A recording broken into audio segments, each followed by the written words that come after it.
Hola a todos y bienvenidos. Hoy nos acompaña Alex Greiner, un analista de mercados muy perspicaz y autor. Así que sí, bienvenido de nuevo al programa. Sé que mis oyentes siempre están muy contentos cuando te traigo de vuelta. Muchas gracias, Glenn. Es un placer estar contigo de nuevo. Y estoy muy agradecido de que los oyentes sean receptivos al mensaje, sea lo que sea que pueda compartir.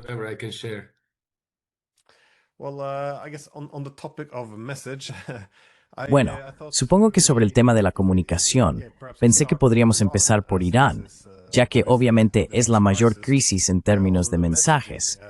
¿Cómo interpretas los mensajes que llegan estos días desde Washington? Porque están yendo un poco de un lado a otro. Primero, Marco Rubio tranquilizó a todos, diciendo que Estados Unidos no tenía nada que ver con esto. Luego pareció que Trump se atribuía la autoría. Después las cosas no iban muy bien, y ahora está diciendo que no tuvieron nada que ver. Es un poco, puede resultar desorientador. ¿Cómo interpretas el papel de Estados Unidos y su estrategia de comunicación en este caso?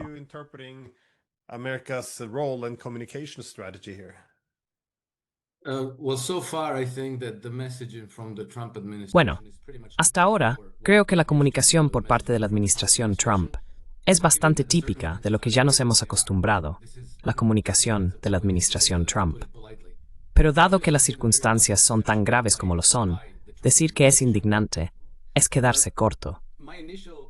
Obviamente, ha habido un engaño muy elaborado por parte de la administración Trump. Mi impresión inicial fue que el propio Trump colaboró con el liderazgo israelí para atacar a Irán con el objetivo de cambiar el régimen iraní, derrocando a sus líderes.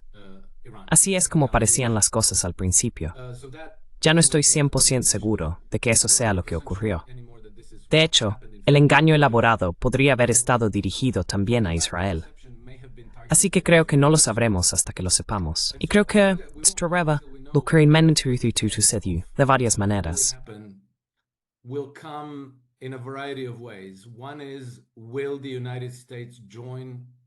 Una de las preguntas es, ¿se unirá Estados Unidos ahora a la guerra de Israel contra Irán? Si no lo hace, entonces quizá la trampa estaba realmente tendida para Israel. Otra prueba será, ¿cómo reaccionarán los rusos y los chinos ante esto? ¿Seguirán tratando a Trump como un socio estratégico o lo dejarán de lado? Los rusos, sin duda, van a seguir siendo corteses y a seguirle la corriente. Pero si Trump realmente colaboró con Israel para atacar a Irán, entonces está en el lado equivocado de la historia, al 100%.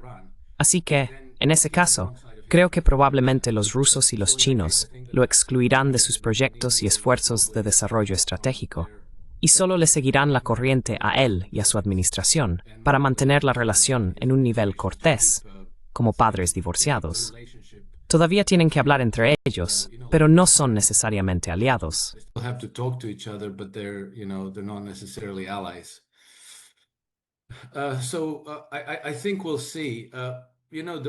Así que creo que ya veremos. La razón por la que dudo de la apariencia superficial de las cosas es porque habría sido terrible engañar a Irán de esta manera. No solo es malo para las relaciones de Estados Unidos con Irán, es muy malo para las relaciones de Estados Unidos con todos los demás. Y cuando digo todos los demás, principalmente hablamos de Rusia y China. Pero luego, ya sabes, todo el mundo está observando esto. Los indios, los iraníes, los saudíes, todos lo ven.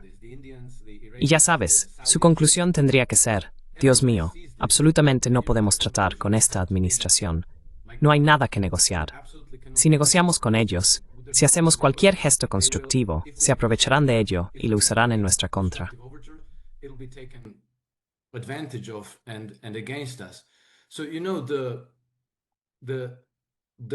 Así que, ya sabes, el coste, en términos de reputación destrozada, es tan exorbitante que me resulta muy difícil incluso creer que todo esto haya sucedido. Lo que me hace dudar. Quizá sea un doble juego, un engaño, ya sabes. Y quizá la trampa se haya tendido contra Israel y los principales patrocinadores de Israel, que es el Imperio Occidental, principalmente el sistema de gobierno de la City de Londres y sus satélites, principalmente París, Wall Street y luego otros, socios menores. Así que creo que solo lo sabremos con el tiempo, pero la respuesta que los israelíes recibieron de Irán fue tan eficaz, tan abrumadora y tan devastadora que la única forma en que Israel puede esperar siquiera revertir esto es recurriendo a lo nuclear. Pero si recurren a lo nuclear, eso será el fin de Israel. No hay vuelta atrás desde ahí.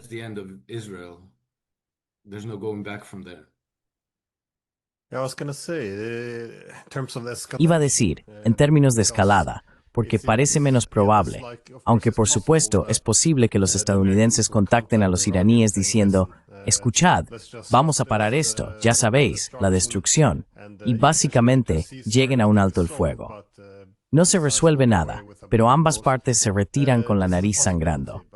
Esto es una posibilidad, pero ahora parece más probable que nos dirigimos hacia una escalada. Ahora bien, hay muchos caminos, por supuesto. Podría ser una escalada en la que Irán atacaría bases militares de países que están colaborando con Israel, principalmente los estadounidenses. Pero también es muy probable, como has dicho, que la escalada venga del lado que está perdiendo bajo el marco actual de los ataques.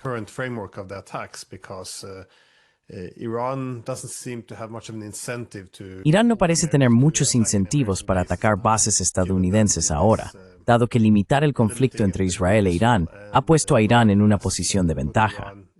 Pero, dado que Israel y Estados Unidos están ahora en el lado perdedor, siendo humillados, parece que hay dos caminos hacia una escalada dramática.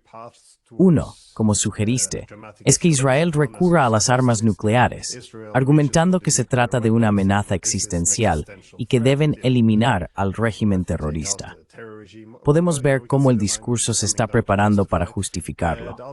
El otro camino es que Estados Unidos se una a la guerra, algo a lo que hasta ahora parecen haberse resistido. Pero de nuevo, no hay nada consistente. Podrían cambiar de opinión en 20 minutos. ¿Cómo lo ves tú? ¿Cuál es tu opinión al respecto? ¿Ves algún otro camino hacia la escalada aquí?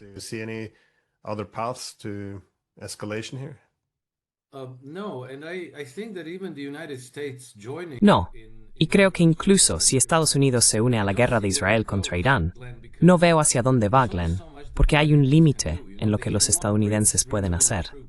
¿Sabes? No pueden desplegar 3 millones de soldados y desembarcarlos cerca de Irán para una invasión. Pueden llevar sus destructores y portaaviones, pero como sabemos, solo hay una cantidad limitada de combustible, aviones, bombas y misiles que estos buques pueden transportar. Una vez que los disparan, eso es todo. Creo que cada destructor lleva unos 100 de estos misiles superficie-superficie y un número limitado de misiles superficie-aire. And a limited number of surface-to-air missiles. And once they fire them off, that's it. They have to hold back to. Y una vez que disparan, eso es todo. Tienen que regresar al puerto para reabastecerse. Así que su capacidad para hacer la guerra contra Irán está muy limitada, mientras que hemos visto cómo los iraníes han sido capaces de contraatacar a Israel. Han planeado esto y han demostrado que lo han hecho bien y que han sido capaces de ejecutarlo eficazmente. Ahora, si yo estuviera sentado en el Pentágono, planificando operaciones, pensaría que probablemente también han preparado planes para enfrentarse a nuestros activos navales. Así que hay muchas posibilidades de que si entramos en guerra con Irán, hundan nuestros barcos y portaaviones.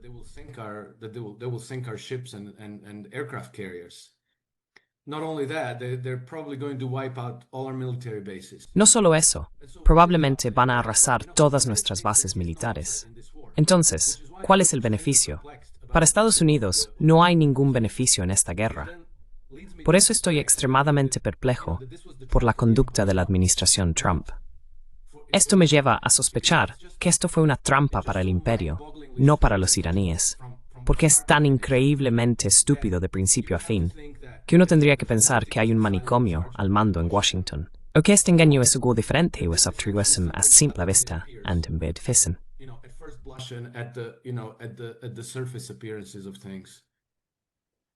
Yeah. Well, actually, a few hours before En realidad, unas horas antes del ataque sorpresa a Irán, estuve en el programa del juez napolitano y me preguntó qué opinaba de estos movimientos en términos de... Bueno, se podía ver que algo iba a suceder.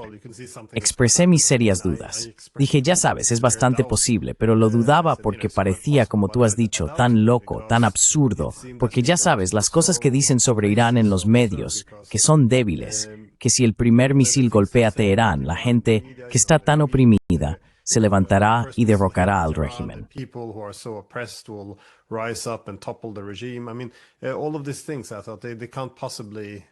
Quiero decir, todas estas cosas. Pensé, no pueden estar hablando en serio, ya sabes, y deben conocer las capacidades de misiles de los iraníes. Así que supuse que no podían estar tan locos, pero me pregunto si, ya sabes, a menudo uno busca otros motivos ocultos o algo así, pero podría ser posible que aquí no haya nadie al volante, que simplemente estén actuando casi por impulsos. No parece haber mucha razón detrás. Pero si la hay, ¿a qué te refieres? Mis nästan sin att det sprängs björn limpinho. Incestas pensejo. That they're conspiring against the empire. What are you thinking? Okay, yes, I think, look, I think it's very important. Sí, creo que, mira, creo que es muy importante tener siempre presente el contexto general. Y ya sabes, como nos dijo George Soros, es un choque entre dos sistemas de gobierno, las sociedades abiertas frente a las sociedades cerradas. Y Kurt Volker, ex embajador de Estados Unidos ante la OTAN, dijo que es entre democracias y autocracias. Así que ya sabes, esto es muy importante como constante, porque en realidad es cierto. Es un conflicto entre el sistema de gobierno oligárquico occidental, que durante siglos ha dado lugar al colonialismo, el imperialismo, la conquista extranjera y las guerras permanentes.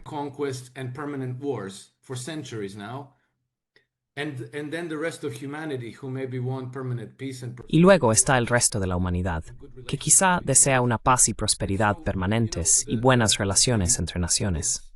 Así que ya sabes, este enfoque imperialista de gobernar el mundo ha sido dirigido más recientemente desde la City de Londres. Aunque, si retrocedes en el tiempo, el Imperio francés, el Imperio español, el Imperio neerlandés, el Imperio romano, todos usaron prácticamente el mismo modelo de gobierno. Y ese es, tienes que imponer tu hegemonía y asegurarte de que todos los regímenes que controlan los recursos que deseas controlar sean tus vasallos.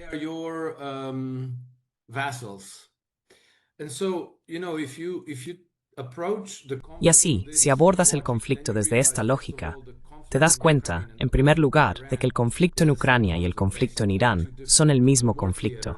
Básicamente, dos teatros de guerra diferentes, pero el mismo conflicto. Y entonces te das cuenta de que todo el discurso sobre las armas nucleares, que Irán es un patrocinador del terrorismo, la necesidad de paz en la región, todas esas son justificaciones falsas para la guerra. Y que, para que el imperio occidental pueda controlar esa región, necesitan un cambio de régimen en Irán. Así que no basta con que los iraníes digan, vale, detendremos por completo nuestro programa nuclear. Nos comprometemos a no tener una bomba nuclear, porque eso ya lo han ofrecido.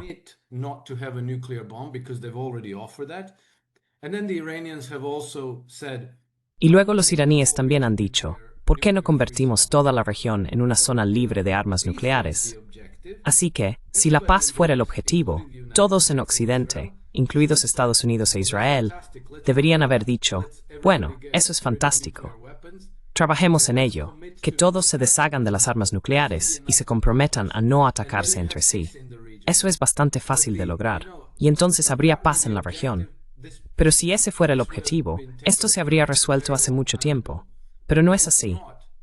El objetivo es un cambio de régimen en Irán, porque solo entonces se controla toda la región, se tiene la hegemonía, y también se controlan los recursos de la región.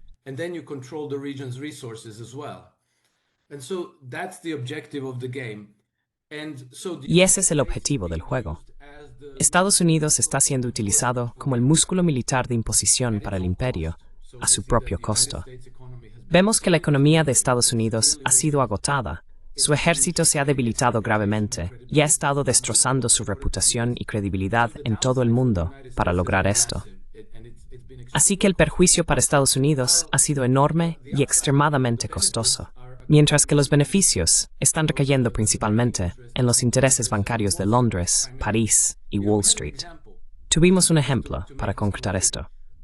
En diciembre de 2024, Siria es derribada. Syria is taken down. There's a regime change in Syria.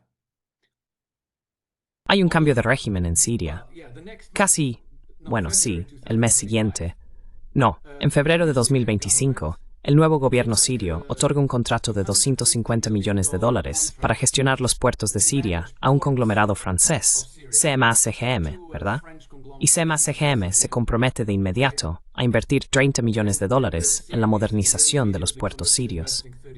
Así que ahí ya se ven los intereses colonialistas entrando en juego. Pero no contrataron a una empresa estadounidense, contrataron a una empresa francesa, lo que te indica que los intereses financieros finales son, ya sabes, los estadounidenses van por ahí como un gigante torpe, ganando las guerras, como dicen, pero perdiendo la paz.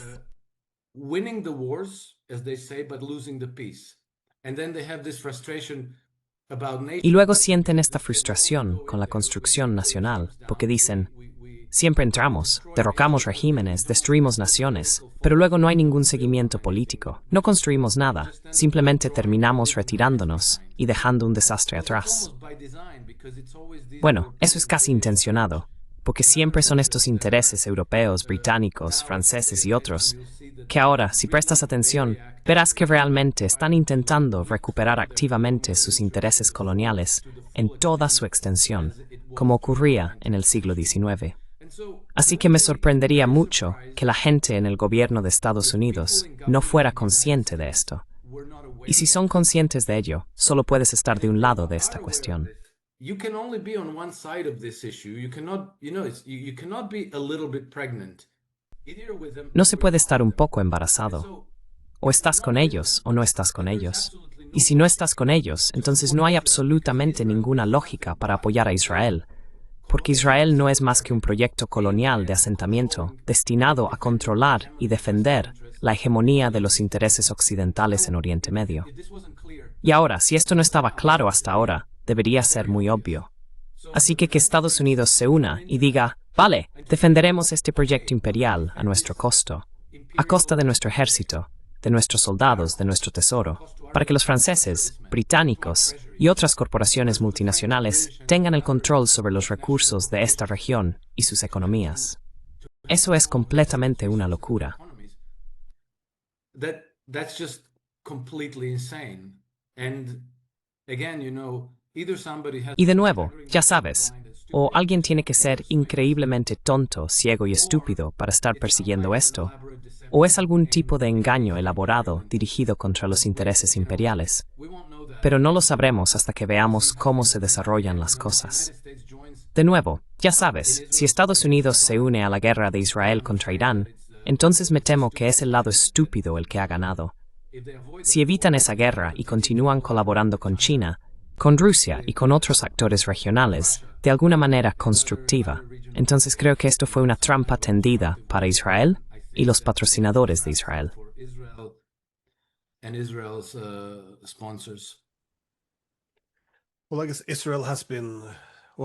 Bueno, supongo que Israel no ha dudado en dejar claro que quería o necesitaba la participación de Estados Unidos si iban a atacar a Irán. Y ahora que han atacado y las cosas están saliendo mal, están presionando abiertamente para que Estados Unidos se una. Por eso es interesante que hasta ahora Estados Unidos no lo haya hecho, dado que resultaría en un desastre. Pero de nuevo, eso podría cambiar. Pero es interesante cómo deben resolverse las guerras, porque la idea es que están para apoyar y ayudar a Israel. Bueno, en su juventud, hace varios años, Joe Biden pronunció un discurso en el Senado donde señaló que si no existiera Israel, tendríamos que crearlo, porque es la proyección de poder de Estados Unidos en la región. Ahora, se puede argumentar que desde entonces se han convertido más en una carga.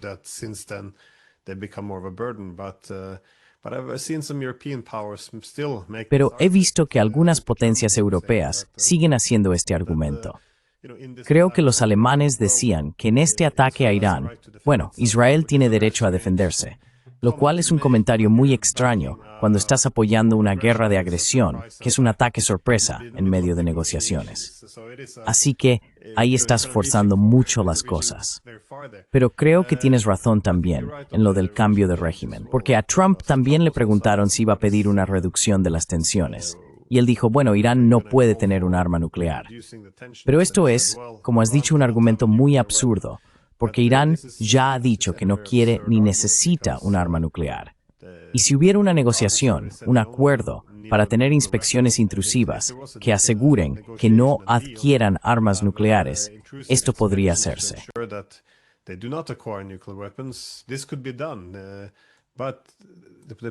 Pero el problema que vemos a menudo viene del otro lado, es decir, de los estadounidenses.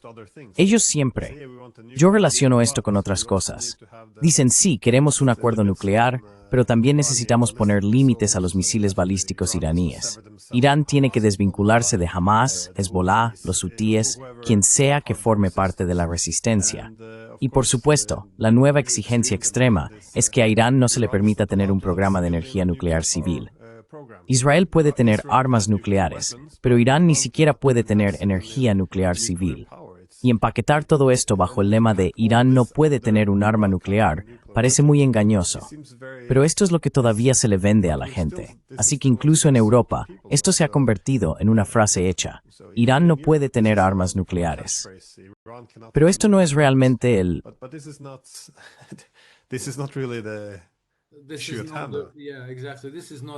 Sí, exactamente. Esta no es la razón de la guerra, porque si esa fuera la razón, no habría guerra. Es bastante fácil para los iraníes decir, no necesitamos un arma nuclear. No queremos un arma nuclear. Y si nos ayudan a hacer de esta región una zona libre de armas nucleares, hemos terminado. Eso es todo. El objetivo es obviamente un cambio de régimen en Irán, porque esa es la única manera en que pueden conservar su hegemonía en la región y asegurarla a largo plazo. Así que, ese es su objetivo.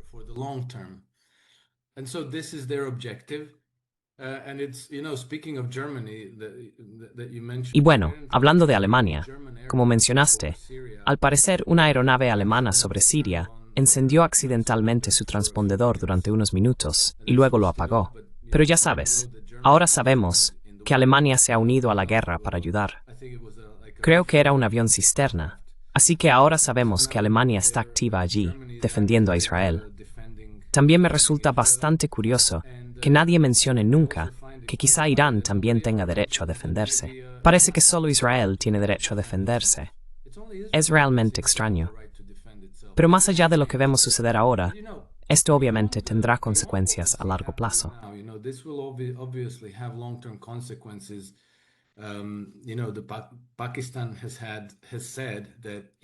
Pakistán ha declarado que si Israel o las potencias occidentales utilizan armas nucleares contra Irán, Pakistán se unirá a la guerra y lanzará un misil nuclear contra Israel. El impacto de este conflicto tendrá consecuencias a largo plazo para Jordania, Egipto, Turquía y Arabia Saudí, y se sentirá especialmente en Siria. La situación podría descontrolarse fácilmente. Así que, ya sabes, nos enfrentamos a una crisis que no se resolverá pronto. Y sinceramente, no veo cómo las potencias occidentales pueden revertir la pérdida de su influencia y hegemonía sobre la región. Creo que ahora todo se está volviendo en su contra. Y no olvidemos que Irán también cuenta con el pleno apoyo de Rusia y China en este conflicto.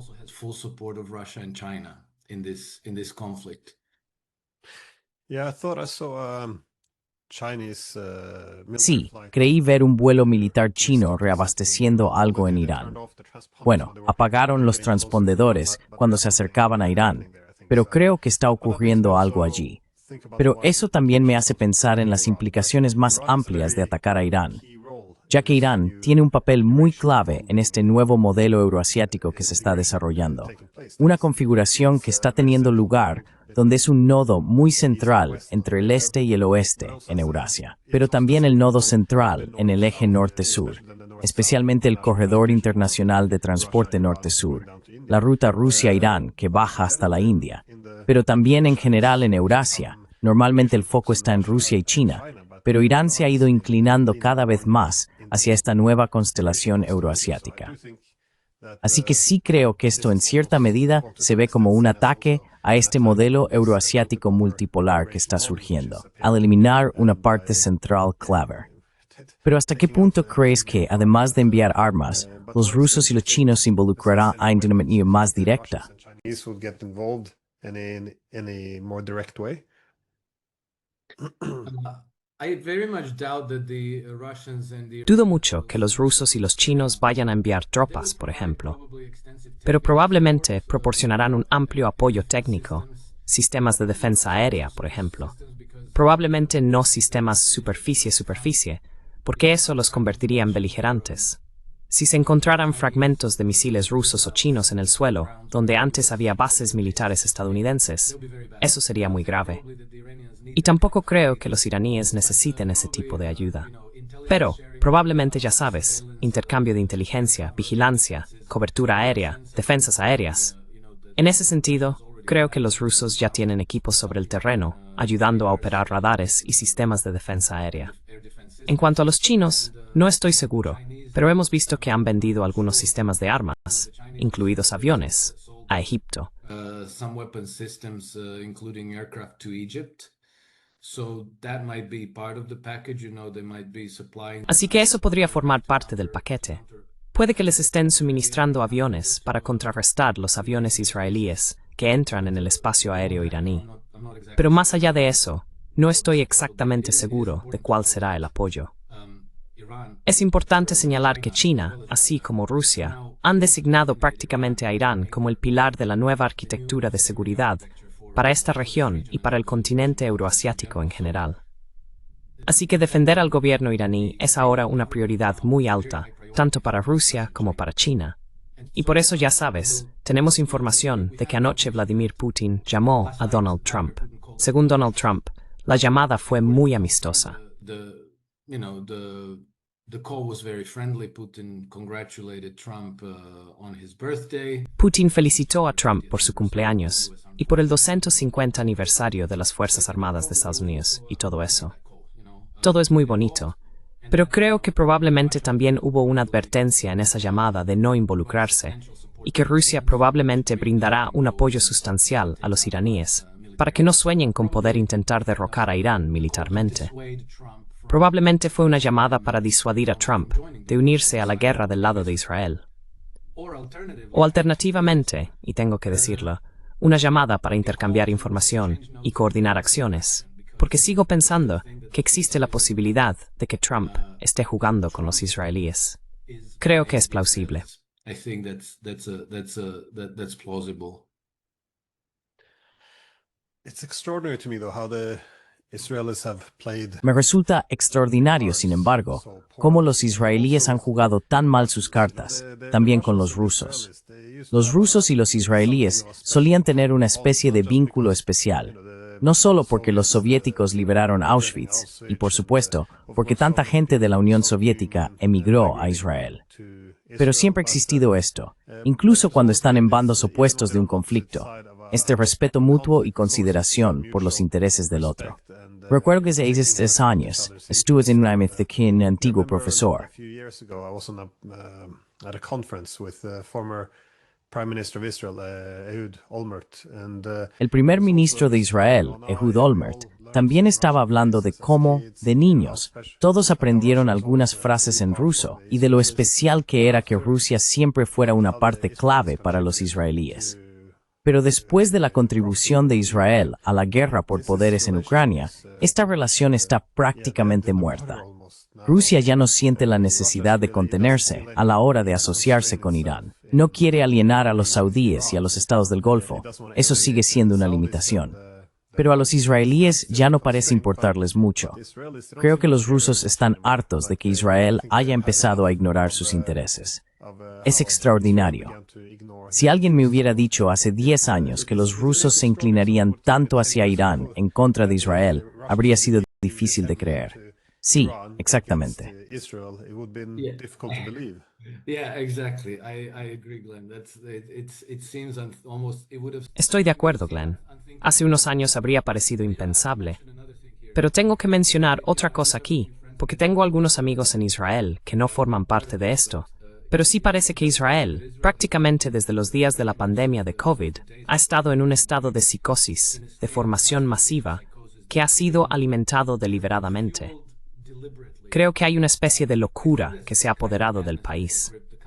Es difícil de explicar, pero hace aproximadamente un año hablé de esto con un amigo mío, que es un musulmán devoto, y que estudia la escatología judía, musulmana y cristiana. Jewish, Muslim, and Christian eschatology, And he explained to me something that I was very... Y me explicó algo que me sorprendió mucho. Sabes, esto me parecía casi surrealista, pero con el tiempo parece que es muy real, que para parte de la sociedad israelí, especialmente el sector religioso, algunas de sus acciones están motivadas por el requisito mesiánico de la redención de Israel. Bien, para explicarlo, a los judíos, ya durante el cautiverio en Babilonia, se les prometió que habría un Mesías que vendría a los judíos, ¿verdad? Perdón, no regresar, sino venir. Un Mesías vendría a los judíos. A Messiah would come to the Jews, but before the Messiah can come, Pero antes de que pueda venir el Mesías, Israel, el pueblo judío en su conjunto, tiene que ser redimido por sus pecados y su maldad. Y para que sean redimidos por sus pecados, necesitan ser castigados. ¿De acuerdo? Básicamente, el castigo se supone que debe llegar en forma de que todo el mundo se vuelva contra Israel y los judíos. Y para que eso ocurra, tienen que cometer actos tan evidentemente incorrectos que sea absolutamente obvio para todo el mundo. Entonces, Wigari Cristo, y sería muthente. and then the punishment would come, and it would be very obvious. It kind of, the picture looks like what is. La imagen se parece a lo que está ocurriendo ahora en lugares como Tel Aviv y Haifa. Y pensé, bueno, ya sabes, estoy seguro de que hay algunos fanáticos que realmente creen esto, pero vamos, por favor. Pero luego resulta que en realidad hay un rabino muy influyente. Su nombre es algo así como Schneerson, que está muy cerca de Benjamin Netanyahu. Y al parecer, Benjamin Netanyahu informa de vez en cuando al rabino Schneerson. ¿Dónde estamos? Estamos amando hacia esta redención de Israel en Stram. Are we making progress towards this redemption of Israel? And Rabbi Schneerson actually declared that El rabino Schneerson declaró en realidad que Benjamin Netanyahu sería el último líder de Israel antes del regreso del Mesías. Es muy influyente en los círculos religiosos de Israel y dijo que Benjamin Netanyahu sería el último líder antes del regreso del Mesías y que la fecha para que se complete la redención es una fecha específica, algo así como el 2 de septiembre de 2027. No estoy seguro de que sea el 2 de septiembre, pero es una fecha concreta, en 2027. Así que para entonces, la redención de Israel debe haberse completado, lo que significa que tienen que recibir un castigo muy severo por parte del resto del mundo. Y al parecer, hay un segmento muy influyente de judíos religiosos en Israel que realmente creen eso, y que están presionando y empujando al gobierno y a las FDI para asegurarse de que estas cosas sucedan. pushing the government and the IDF to make sure that these things happen. And so, to a part of them, this is real, which Así que, para una parte de ellos, esto es real, lo que significa que todo el pensamiento racional que tú o yo, o los rusos, o la administración Trump, o los militares tienen, ya sabes, piensas en las ventajas y desventajas, qué queremos lograr, cuál es el beneficio potencial, cuál es el posible perjuicio, y luego decides, bueno, de acuerdo, este curso de acción no es razonable, es demasiado arriesgado, es demasiado destructivo. Pues bien, para este grupo, mejor aún, porque cuanto peor sex the perspective más kicks, más ganas tienen de hacerlo. Y parece que Kaiser Camp tienen el control sobre colectiva de Israel. Israel's collective conduct. I spoke not that long ago to Israel. Hace no mucho hablé con un periodista israelí, Gideon Levy. Es bastante conocido allí en Israel, pero también muy crítico con el gobierno de Netanyahu y, por cierto, con sus acciones militares en Gaza. Sin embargo, él lo explicó de otra manera. Me acordé de él cuando mencionaste la psicosis colectiva, porque más o menos esa era la dirección que él tomaba también. Decía que cuanto más critica el mundo a Israel, más creen las personas en Israel, que esto confirma que todo el mundo está en su contra. Y esto solo legitima aún más la necesidad de tomar medidas audaces y no mostrar empatía ni piedad cuando llevan a cabo sus objetivos. Así que se convierte en un ciclo extraño en el que las consecuencias de sus acciones alimentan acciones aún más agresivas. No recuerdo si usó la expresión psicosis colectiva, pero la forma en que lo describió ciertamente sonaba a eso.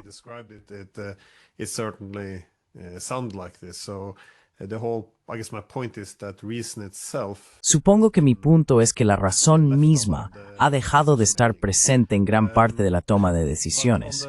Pero en ausencia de razón, también asumimos por parte de Estados Unidos que están calculando cómo pueden continuar o no con este conflicto.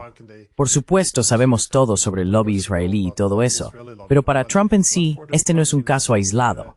Como mencionaste, tienen más asuntos en marcha, tienen disturbios y protestas en casa, tienen una guerra económica con Rusia y los chinos, tienen una guerra por poderes en Ucrania contra los rusos. No tiene tanto margen de maniobra necesariamente si hace algo equivocado. La clase política, el público, mucha gente puede volverse en su contra, y no estoy seguro de cómo ves tú el papel de Trump en esto. Si asumimos que quiere ayudar a Israel a destruir Irán, ¿cuánto margen de maniobra tiene realmente?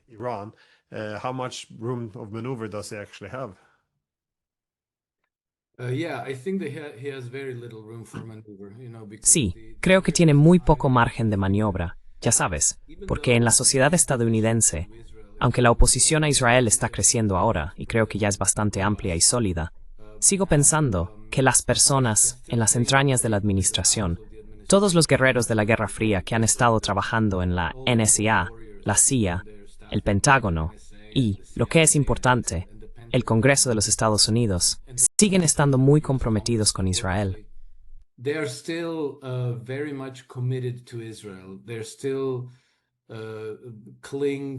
Todavía se aferran a este apego sentimental, pensando en Israel como algo bueno.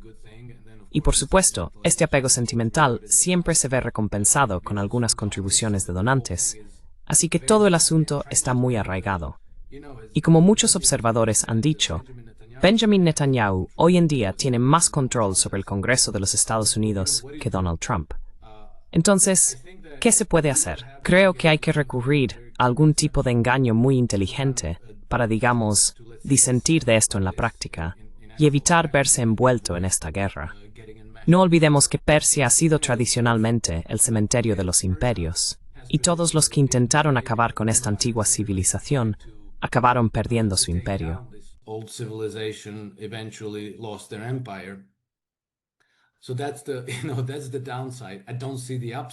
Así que esa es la desventaja. No veo tanto la ventaja. O bien, si no recurre a algún tipo de engaño inteligente en 4D, entonces tiene que seguir adelante con ello, y entonces tendrá que asumir esa guerra. Si decide defender a Israel, absolutamente asumirá esa guerra y las consecuencias de esa guerra, que serán devastadoras para Estados Unidos. Al final, puede que lleguen a lanzar misiles nucleares contra Irán, lo que probablemente tendría consecuencias similares a Hiroshima y Nagasaki, probablemente multiplicadas por 100, lo que significa que el país quedaría devastado, pero no sería el final. Sería el fin del imperio occidental y de Estados Unidos en ese caso.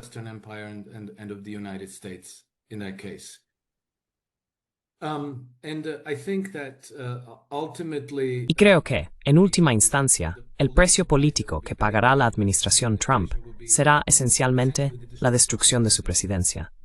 No tendrá otra opción que convertirse básicamente en un títere de estos intereses financieros occidentales que conspiran para defender su hegemonía sobre Oriente Medio. Creo que es una elección muy pobre. Hay tan poco beneficio para Estados Unidos en eso, y un riesgo tan grande. Me parece lo suficientemente obvio como para que me cueste mucho aceptar la idea de que lo que estamos viendo es realmente lo que está ocurriendo. Creo que solo lo sabremos con certeza con el tiempo.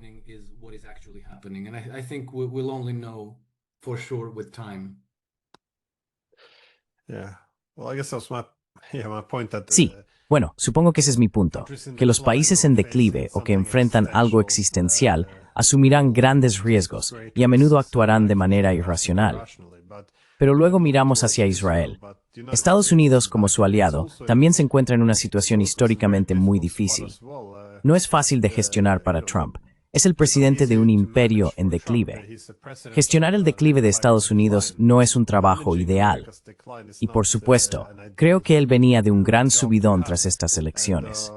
Era el desvalido por excelencia, así que probablemente había mucho optimismo de que realmente podría lograr muchas de las cosas que quería. Es decir, renegociar u organizar de nuevo la economía mundial a favor de Estados Unidos, ganarse a los rusos, ponerlos en contra de los chinos, acabar con todas estas guerras interminables.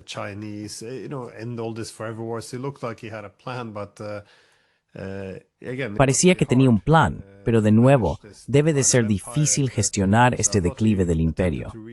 Así que pensé que intentaba reinventar el imperio, es decir, obtener un alto retorno de las inversiones, asegurarse de que los aliados paguen. Pero una vez más, creo que los planes son insuficientes. La implementación ha sido terrible y se han cometido muchos errores. Me preocupa que, casi con ese espíritu americano, estén buscando ese enfrentamiento final al final, para darle la vuelta a todo como en una trama de Hollywood, casi. Pero parece que esta es la dirección que están tomando. Me pregunto, supongo que es mi última pregunta, si seguimos por este camino, con lo que estamos viendo ahora entre Israel e Irán, ¿a dónde crees que va a ir todo esto?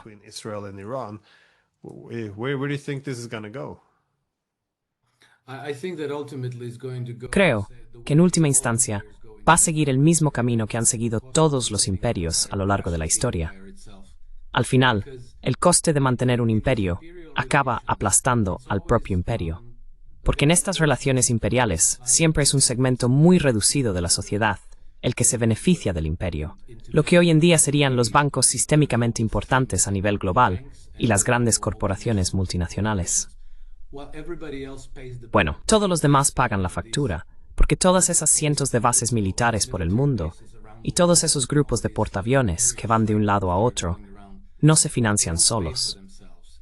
Son los contribuyentes estadounidenses y las empresas legítimas de Estados Unidos quienes tienen que sostener esto a través de los impuestos, ¿verdad? Así que, si sigues manteniendo el imperio, si sigues actuando como policía del mundo contra la independencia, la libertad es emancipación del imperio, vas a ir destrozando tu base económica, tu base militar, it's about that. Military base, your diplomatic base, and so it's going to go badly. And I think that Así que va a ir mal. Y creo que en este momento podría ir mal muy rápido, y de forma muy dramática, porque ya sabes, no olvidemos que el sistema financiero occidental, y en parte esa es la razón por la que Occidente se comporta de manera tan agresiva, el sistema financiero occidental está en un estado catastrófico. Ya lo estaba, si retrocedes el reloj aproximadamente un año. En 2024, Jamie Dimon escribió una carta a los accionistas de JP Morgan, en la que les advertía que los desequilibrios presentes en el sistema son absolutamente sin precedentes y que la crisis, una vez que se rompa la presa, será de proporciones catastróficas.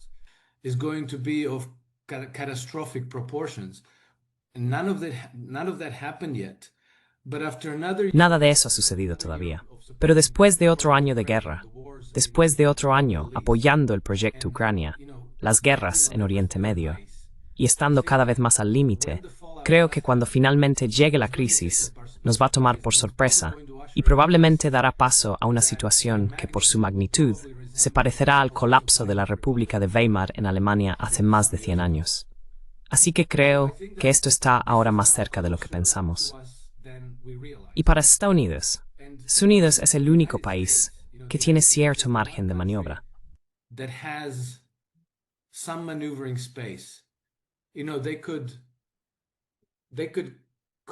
Podrían atravesar la crisis sin grandes dificultades, salir al otro lado, reindustrializarse, cambiar la base financiera, cambiar el sistema monetario, adoptar un dólar de doble circulación, como hacen los chinos, que tienen el renminbi para la circulación y el comercio internos, y luego otro tipo de moneda para el comercio exterior, lo que ayuda a proteger a China de los choques externos.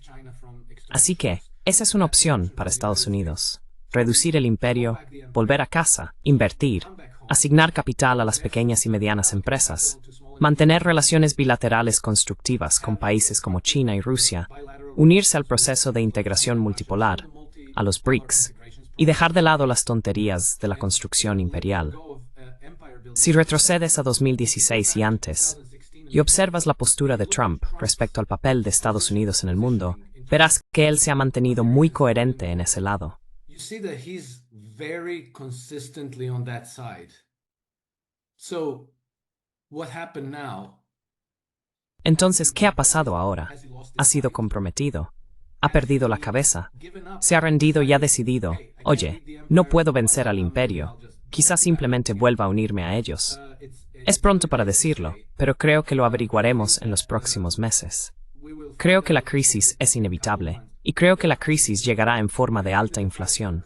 Pero la alta inflación hundirá a Gran Bretaña y Europa antes de hundir a Estados Unidos. Y creo que Estados Unidos probablemente podrá salir adelante. Y tras un periodo de crisis, que es inevitable, Estados Unidos volverá a ser una fuerte potencia regional políticamente y una potencia económica muy fuerte comerciando con el resto del mundo. Trading with the rest of the world. I think Europe is looking at Creo que Europa se enfrenta a un futuro que probablemente se parezca a la caída del Imperio Romano de Occidente. Creo que se avecinan tiempos oscuros. Y hasta que no nos liberemos de esta matriz de control formada por la Unión Europea, la OTAN y el Banco Central Europeo, y volvamos a gestionar países soberanos individuales, seguirán siendo tiempos oscuros. Pero de nuevo, en cuanto nos deshagamos de la OTAN, el BCE y la Unión Europea, existe una alternativa. Ahora está la opción oriental. Podemos llevarnos bien con los rusos, con los chinos, unirnos a la integración multipolar. Vladimir Putin ya en 2007 hablaba de la integración global desde Lisboa hasta Vladivostok, lo que significa, ¿por qué no comerciamos todos juntos, cooperamos juntos en beneficio de todos? Y esa sigue siendo una opción para todos. that remains an option for everyone.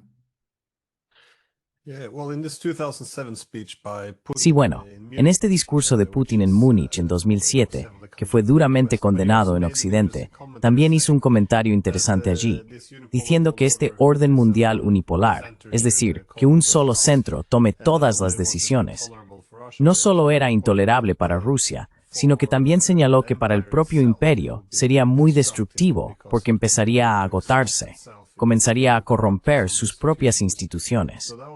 Así que eso fue, en mi opinión, bastante acertado si vemos lo que ha sucedido. Pero también, las predicciones de otros académicos desde los años 90 eran que si Estados Unidos seguía esta estrategia, imperio global como formato del nuevo orden mundial, agotarían sus recursos y el resto del mundo los equilibraría. Así que parece que el remedio para esto, cómo solucionarlo, sería, de nuevo, como has dicho, dar ese paso atrás. again, take that, as you said, take that step back. Don't sacrifice the republic to save the empire. And No sacrifiques la república para salvar el imperio. they would, Y al retirarse, podrían, supongo, recuperar parte de su fuerza económica. Al mismo tiempo, el resto de las grandes potencias no se equilibrarían colectivamente contra Estados Unidos. US goes into a Si Estados Unidos entra ahora en una crisis económica grave, va a enfrentarse a un entorno externo muy difícil. they're now Han declarado prácticamente su intención de intentar destruir la economía china. economy, they're Están librando una guerra por poderes contra Rusia, ahora contra Irán. Quiero decir, esto podría convertirse en una tormenta perfecta para ellos. Me resulta extraño ver que no se están tomando otras decisiones. other choices are being made. Y tengo que ser honesto, era bastante optimista cuando Trump asumió el cargo porque, por su lenguaje, sugería más o menos que esto era lo que había que hacer, porque el camino actual no era sostenible. The current path was Pero, como has dicho, rarestatum por el statu quo. captured by those by the status quo. Yeah, I think that either he is or he's not. Sí, creo que o lo es o no lo es. Es muy difícil de decir. Pero ya sabes, el lado positivo de que tu sistema colapse en casa, como está ocurriendo, es que vas a poder eliminar muchos de esos intereses creados que ahora defienden el statu quo. Y no es que haya una elección entre eso. Puedes tener un colapso antes e intentar gestionarlo, o tendrás un colapso más adelante. De todas formas, vas a tener un colapso, porque las semillas de la destrucción de este sistema están presentes desde el principio. Por la forma en que funciona el sistema monetario, las crisis casi siempre están presentes, ya sea de forma aguda o crónica. Los sistemas financieros occidentales suelen pasar por un ciclo económico de expansión, en el que todo el mundo siente que las cosas van bien, que la economía funciona y que todos se sienten un poco prósperos.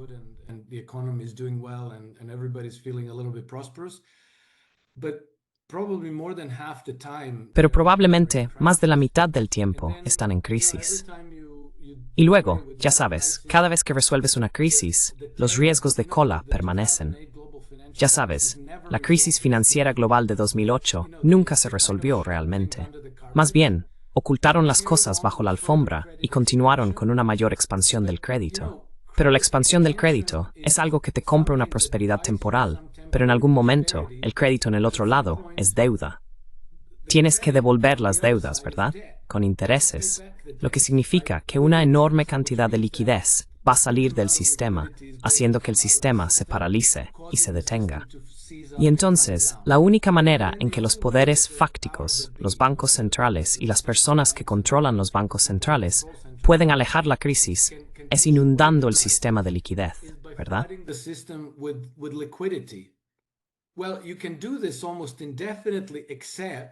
Bueno, esto se puede hacer casi indefinidamente, salvo que eventualmente vas a tener altos niveles de inflación y vas a destruir la propia moneda. Así que, la destrucción del dólar estadounidense está prácticamente asegurada. Es inevitable. Y creo que eso es algo de lo que estoy seguro. Trump y la gente a su alrededor son muy conscientes de esto. Saben que el dólar va a caer, o bien va a suceder de forma más gradual, en un futuro más lejano, o va a suceder antes. Y entonces, quizá, si orquestas un colapso económico antes, podrías querer hacerlo si tienes un plan para la sucesión, para lo que viene después. Sabes, Trump ha estado hablando de cambiar la base monetaria, el sistema de moneda. Ha estado hablando de introducir un fondo soberano para Estados Unidos.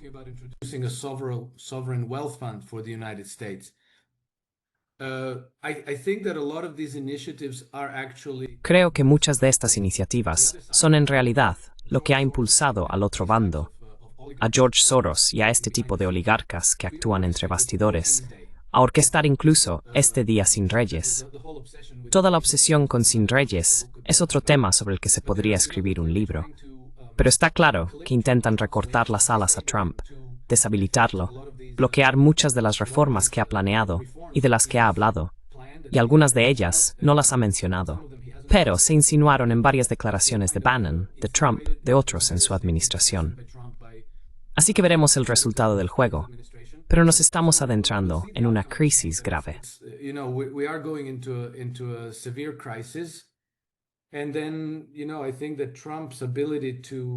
Y luego creo que la capacidad de Trump para imponerse y sobrevivir políticamente dependerá en gran medida también de su habilidad para obtener apoyo de Rusia y de China. Y ahora mismo, creo que ha ganado algunos puntos políticos debido a todo este asunto con Israel. Escuché la declaración de Benjamin Netanyahu, en la que para animar a Estados Unidos a acudir en su ayuda, ha estado expresando profusamente su gratitud a Trump por su apoyo. Bueno, esto ahora le da a Trump cierto crédito entre la gente pro-Israel, ya que no pueden decir que Trump no ha apoyado a Israel, porque aquí está el propio Benjamin Netanyahu diciendo lo mucho que le ha apoyado.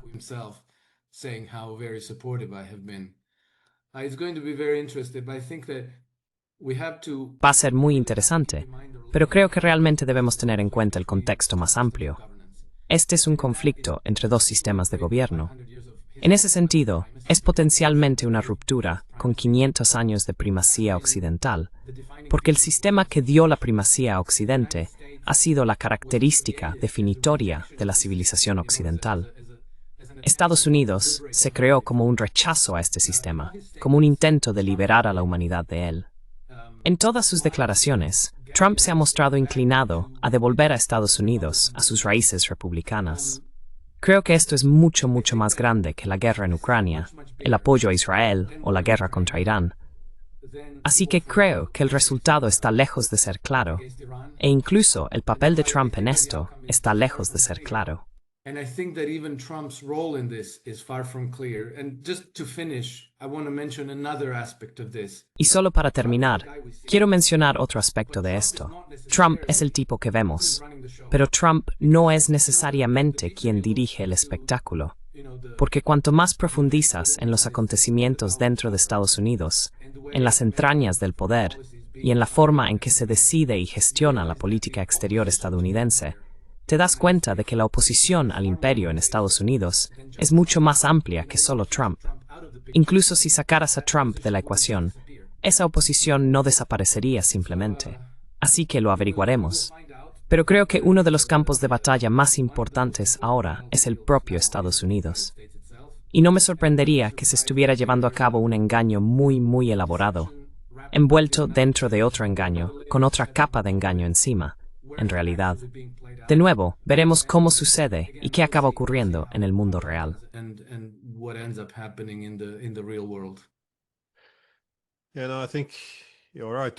Sabes, creo que tienes razón. Muchas de estas competencias internas en Estados Unidos, entre neoliberales, libertarios y ya sabes, algunos de los tecnócratas, parecen estar inclinándose ahora un poco hacia el nacionalismo económico. Quiero decir, hay muchas facciones diferentes y creo que mucho de esto influye en decisiones como qué hacer con Israel, Irán y cómo debería gestionarse o desmantelarse el imperio.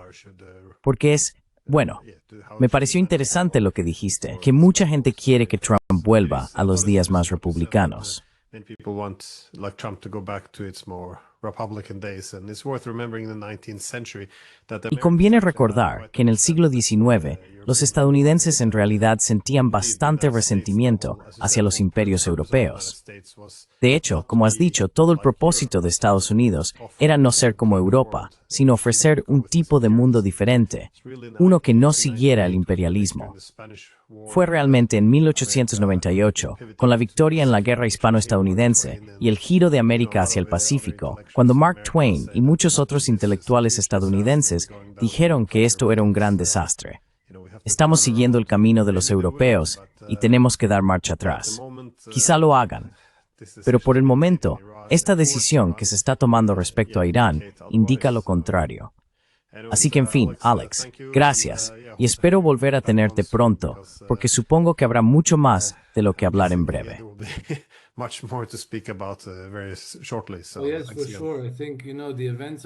Sí, por supuesto.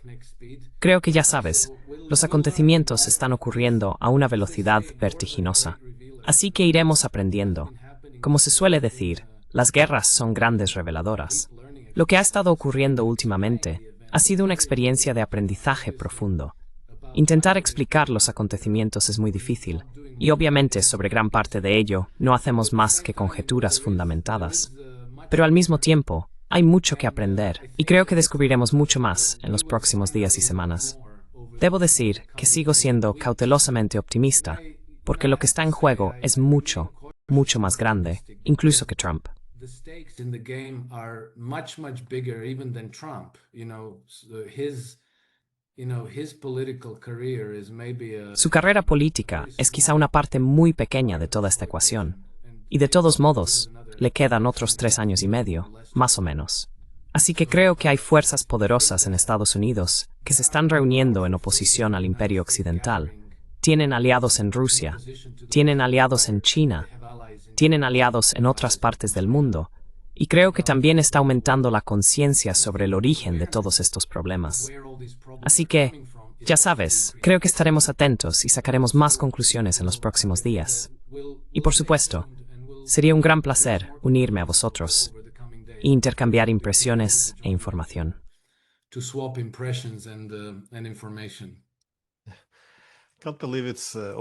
No puedo creer que han pasado solo 2 semanas desde que los bombarderos nucleares rusos fueron atacados y ahora han atacado un reactor nuclear en Irán. Quiero decir, el mundo realmente, como has dicho, se está moviendo a una velocidad vertiginosa. Así que gracias de nuevo. Gracias, Glenn. Que pases un buen resto del domingo y hasta la próxima. Bye.